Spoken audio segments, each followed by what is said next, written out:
Hello my dear students. इस lecture में हम बात करने वाले हैं नॉर्मल रिएक्शन की। जब कभी हम फोर्स की बात करते हैं तो हमारे सामने एक स्पेशल कैटेगरी का फोर्स आता है जिसको हम कहते हैं नॉर्मल रिएक्शन। सबसे पहले हम नॉर्मल रिएक्शन को डिफाइन करेंगे कि नॉर्मल रिएक्शन होता क्या है। ओके, नॉर्मल रिएक्शन को डिफाइन करने के लिए हम सिंपली उसे डिफाइन कर सकते हैं कि जब दो सरफेस एक दूसरे के कांटेक्ट में आती है, when two surface comes in contact with each other, they apply force on each other, this force is called normal reaction. तो हम लिख सकते हैं ये पॉइंट, हम लिखेंगे when two surface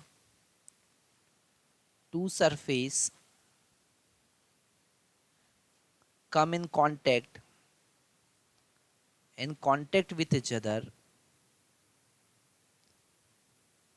with each other,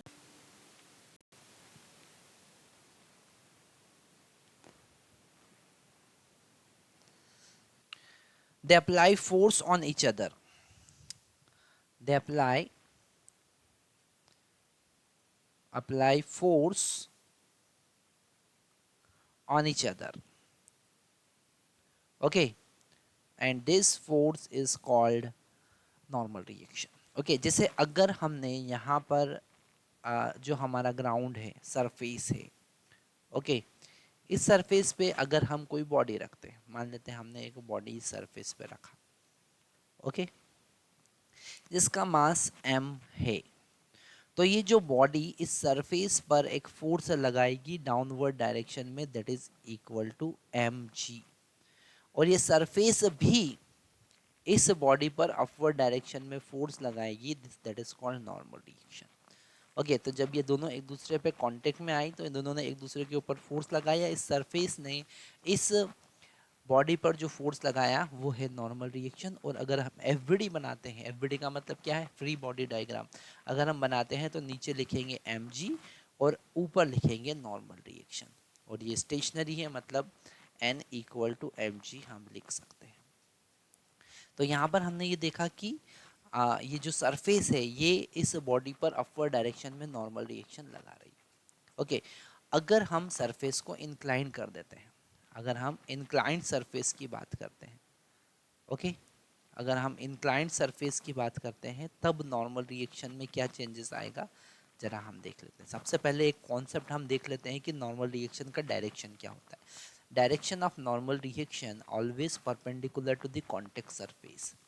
okay, direction of normal reaction always perpendicular to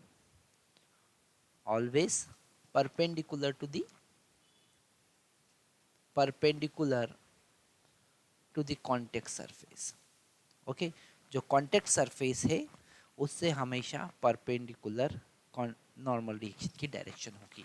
जैसे यहाँ पर अगर हमने एक इंक्लाइन प्लेन लिया, मान लेते हैं उस इंक्लाइन प्लेन का इंक्लिनेशन है थीटा, कितना है, थीटा, तो यहाँ पर अगर एक ब्लॉक हम रखते हैं, इसके ऊपर हमने एक ब्लॉक रखा हुआ है, ओके, इस ब्लॉक पर डाउनवर्ड डायरेक्शन में लगेगा mg, क्या लगेगा, mg, ओके, और इस सरफेस के परपेंडिकुलर डायरेक्शन में लगेगा नॉर्मल रिएक्शन, क्या लगेगा, normal reaction.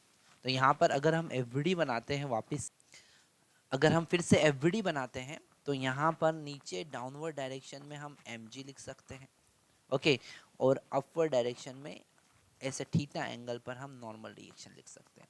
Okay, normal reaction का एंगल वर्टिकल के साथ हमेशा एंगल ऑफ इंक्लिनेशन के बराबर होता है। ये इंपॉर्टेंट पॉइंट आप लिख सकते हैं, है ना। The angle of normal reaction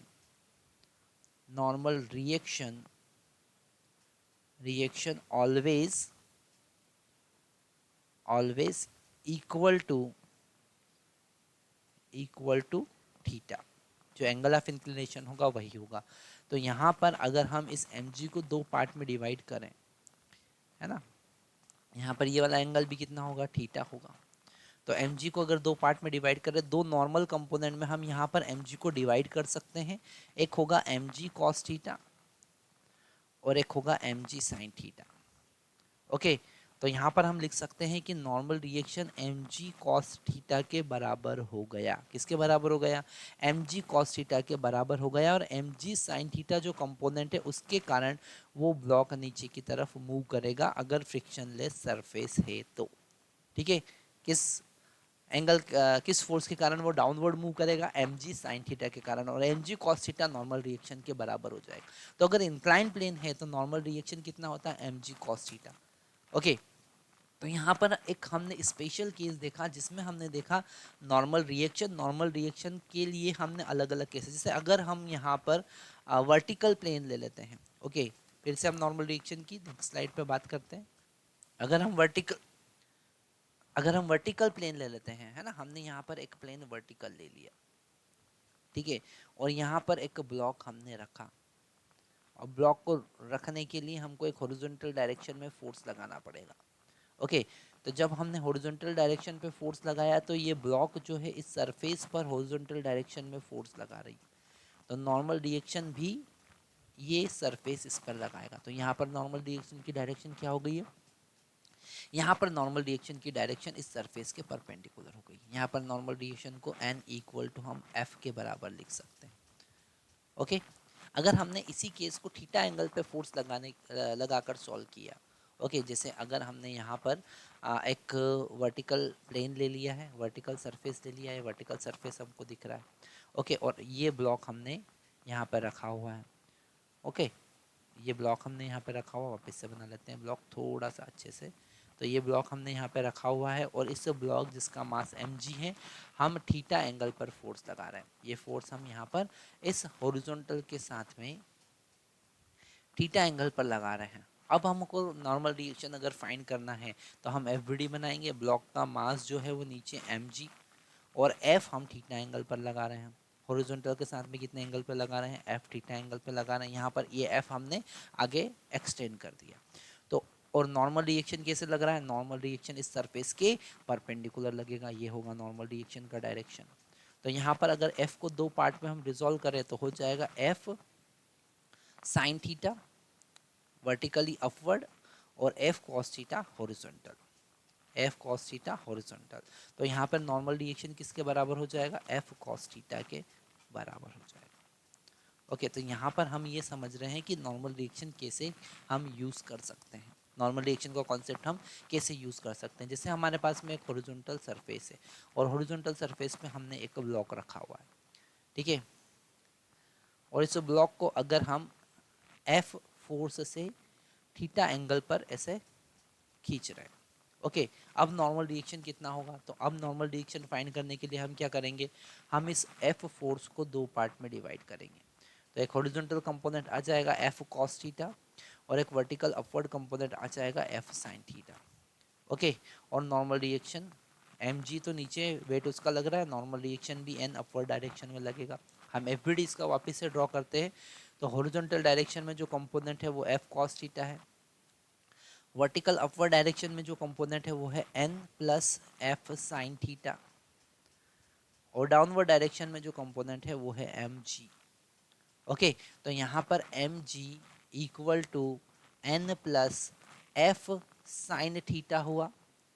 okay, तो यहाँ n इक्वल टू कितना हो जाएगा? mg minus f sine theta. Okay, ये नॉर्मल रिएक्शन हो जाएगा।